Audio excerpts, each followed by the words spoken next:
prior to the vote that saw 128 countries, including Britain, oppose the Republican firebrand. Nikki Haley warned nations that the U.S. would be taking names of those who stood in its way. She tweeted, "At the UN we're always asked to do more and give more. So, when we make a decision, at the will of the American people, about where to locate our embassy, we don't expect those we've helped to target us. On Thursday there'll be a vote criticizing our choice.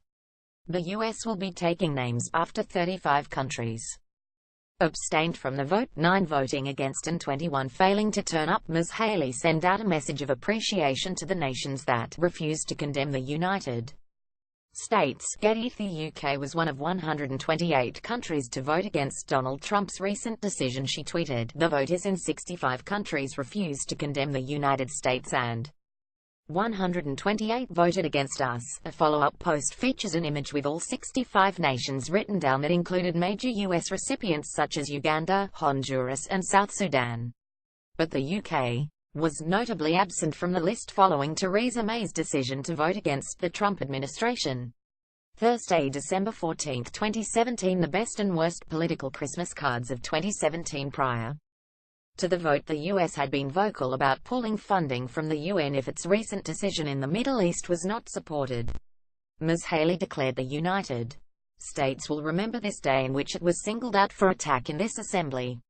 We will remember it when we are called upon to once again make the world's largest contribution to the UN and when other member nations ask Washington to pay even more and to use our influence for their benefit."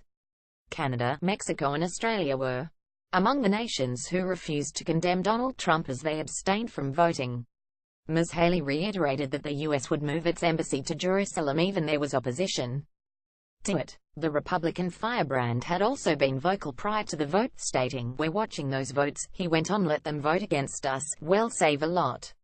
We don't care." Theresa May's defiance of the U.S. president meant she was not a recipient of an invite to join Ms. Haley at a reception in January.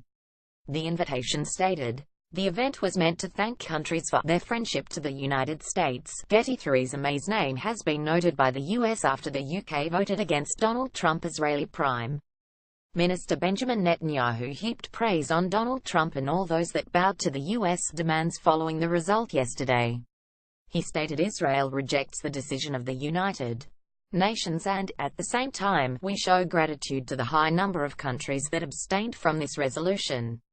Israel thanks President Trump on his unequivocal position in favor of Jerusalem and thanks other countries that voted together with Israel, together with the truth.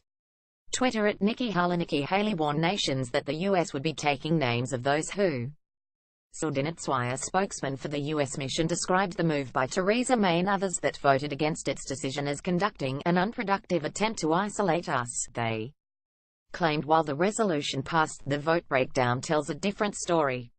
It's clear that many countries prioritize their relationship with the United States over an unproductive attempt to isolate us for a decision that was our sovereign right to make.